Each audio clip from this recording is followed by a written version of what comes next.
ఇటలీలో mount Etna అగ్నిపర్వతం ఒక్కసారిగా బద్దలైంది. అగ్నిపర్వతం నుంచి భారీగా బూడిద ఎగిసిపడింది.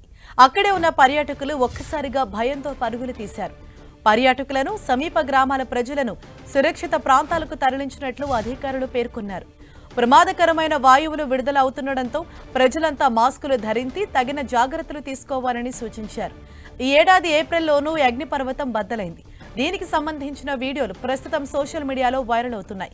సిసిలీలోని భారీ అగ్నిపర్వతం నుంచి బూడిద కొద్దిగా వస్తూ ఒక్కసారిగా బద్దలైంది. ఎట్నా అగ్నిపర్వతం యూరప్లో అతిపెద్ద క్రియాశీల అగ్నిపర్వతం. గత 5 ఏళ్లుగా ఇది చురుకుగా ఉన్నట్లు పేర్కొంది.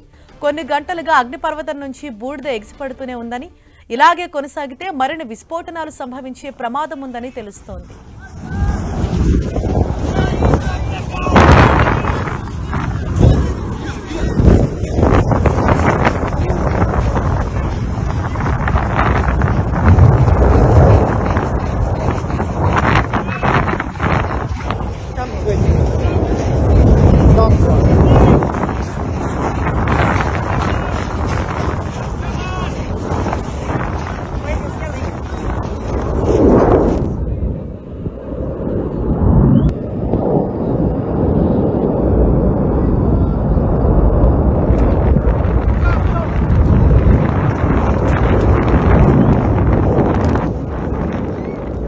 ఇటలీలో మౌంట్ ఎట్నా అగ్నిపర్వతం ఒక్కసారిగా బద్దలైంది. దీంతో భారీగా అక్కడ బూడిద అన్నది ఎగిసిపడుతూ ఉంది. అక్కడ ఉన్నటువంటి పర్యాటకులు సైతం అగ్నిపర్వతం పేలటంతో భయంతో ఒక్కసారిగా వారు పరుగులు తీస్తున్నారు. అలాగే ముందస్తుగా అక్కడున్న పర్యాటకులను, అలాగే సమీప గ్రామాల్లో నివసించే ప్రజలను సైతం అధికారులు సురక్షిత ప్రాంతాలకు తరలిస్తూ ఉన్నారు.